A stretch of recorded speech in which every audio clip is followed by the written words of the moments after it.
Hello everyone, welcome to Let's Do Memorize Something. आशा करुछि समस्त भलरे थिबे। आज आमे पढ़िबा जूनियर टीचर बा असिस्टेंट टीचर पई ओडिया ग्रामर। आज हमर एटा फर्स्ट क्लास ओडिया ग्रामर रो सेति पई आज आमे पढ़िबा ध्वनि वर्ण ओ वर्णमाला। आज आमे ए वीडियो रे टोटल ध्वनि वर्ण ओ वर्णमाला रो कांसेप्ट सब क्लियर करबा। आसंतु देखिबा। आमर प्रथम कथा हूँ आमर भाषा। भाषा कौन? भाषा हेउची अर्थ प्रकाश करुथुबा आमर मुख निसृत पतितबद्ध ध्वनिर संकेत जोटा आमे मु एबे जहा आपण माननकु कहूची सेटा होची गोटे प्रकारर भाषा। देन आमे जानिबा वर्ण बा अक्षर बा लिपि कौन? ध्वनि मानकर लिखित रूप हेउची वर्ण। आमर जो ध्वनि मानकर आमे जहाबे कहूचे तार लिखित रूपटा जो होची आमर वर्ण।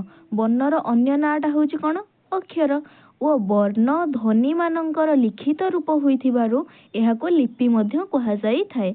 आमर जो वर्णटा आम मुख निस्रोत बाणी बा ध्वनिर लिखित रूप होइथिबारु सेटाको आमे लिपि मध्य कहिथांतु। केही पिला भाबिथांते वर्ण अक्षर बा लिपि एगुडाको सब अलगा अलगा, किंतु ना, वर्ण जहा अक्षर ताहा लिपि मध्य सेया। आमर टोटल वर्ण संख्या होची 49 टी।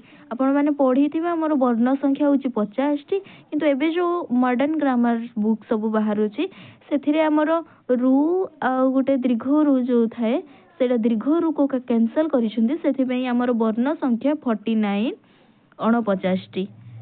नेक्स्ट आमे पढ़िबा आमर वर्ण अक्षर लिपि। आमे जानिले ध्वनि मानकर लिखित रूप हेउची आमर वर्ण। वर्णर अन्य ना होची अक्षर। वर्ण ध्वनि मानकर लिखित रूप होइथिबार एहाको लिपि बोली कहा जाय। आमर टोटल वर्ण संख्या 49 आमे जानिले। से वर्ण मध्यरु आमर वर्ण को दुई भागरे विभक्त करा जायछि।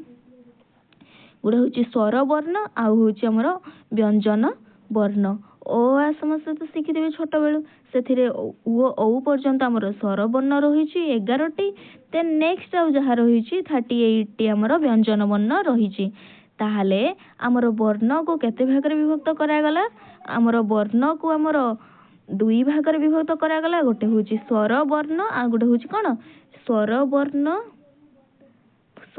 आ गोटे होची व्यंजन वर्ण।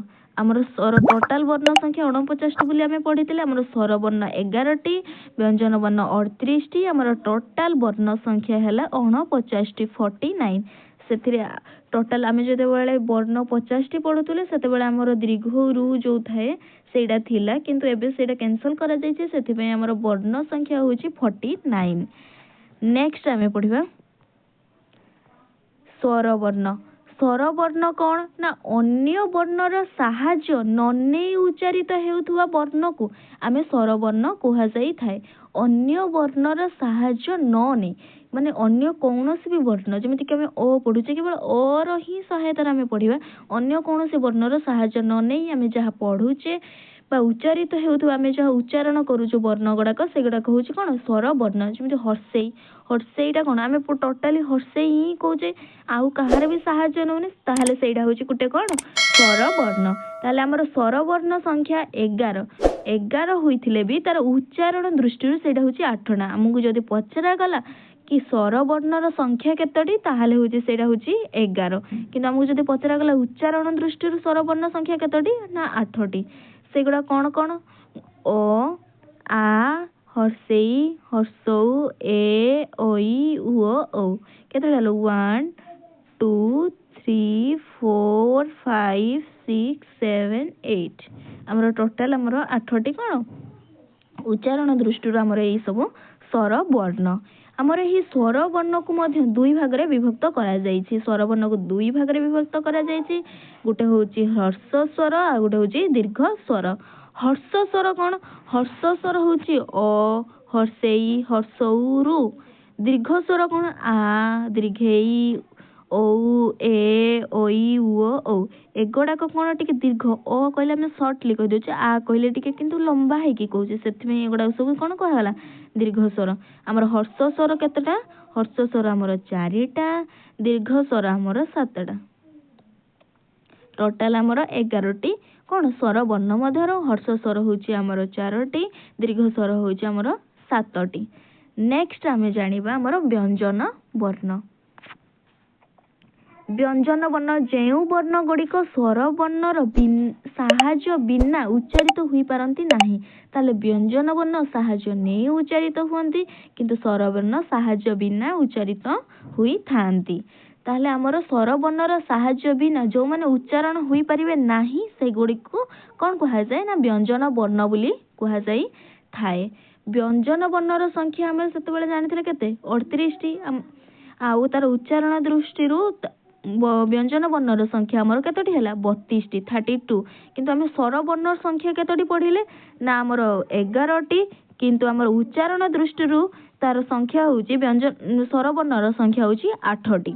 आमर हर्ष स्वर होची 4 टी रहिला दीर्घ स्वर होची 7 टी रहिला टोटल वर्ण संख्या 11 टी हैला सेथि मध्य उच्चारण दृष्टि 8 टी आउ आमर होची पूरा टोटल स्वर वर्णर संख्या होची 11 टी। आमर से 32 टी होची आमर क ख च छ वर्गेज एटी देखंतु आमर जो उच्चारण दृष्टि उ एक्सक्लूड हेची तापर आपण माने सब देखिबा आउ छोटी कोन सब एक्सक्लूड हेची। देन आमे जानिबा व्यंजन वर्णर विभागीकरण संपर्क रे आमे जानिबा। आमर व्यंजन वर्णर विभागीकरण व्यंजन वर्ण को दुई भाग रे विभक्त करा जायछि गुटे होछि क ठारू म पर्यंत आ गुटे होछि ज ठारू प पर्यंत। सेटा होछि वर्ग व्यंजन जो आमर अछि 25 टी कोन अछि 25 टी आ अवर्ग व्यंजन जो अछि आमर 13 टी। वर्ग व्यंजन को आमर समिति दुई भाग रे विभक्त करा जायछि गुटे वर्गीय व्यंजन रूप रे आ गुटे अवर्गीय व्यंजन रूप रे। वर्गीय व्यंजन जो आमर 25 टी रहिला अवर्गीय व्यंजन जो आमर 13 टी रहिला टोटल व्यंजन वर्णर संख्या केतटी रहिला 38 टी। क ठारू म पर्यंत रहुची कोन वर्गीय व्यंजन ज ठारू प पर्यंत रहुची आमर अवर्गीय व्यंजन। देन आमे नेक्स्ट क्लास रे पढ़िबा ए वर्गीय व्यंजन आ अवर्गीय व्यंजन संपर्क रे। आपण माननको जदि वीडियोटी भल लागिछि ए वीडियो को लाइक शेयर एंड सब्सक्राइब करंतु एवं पाखरे थिबा बेल आइकन को प्रेस करंतु। धन्यवाद। आपण माननको जदि एही वीडियो रे कॉन्सेप्ट क्लियर किछि हेइछन्ति देन नेक्स्ट वीडियो पई वेट करछन्ति जो मोर व्यस्त होबार नै आसंता काली आसीबा हमर नेक्स्ट क्लास। धन्यवाद।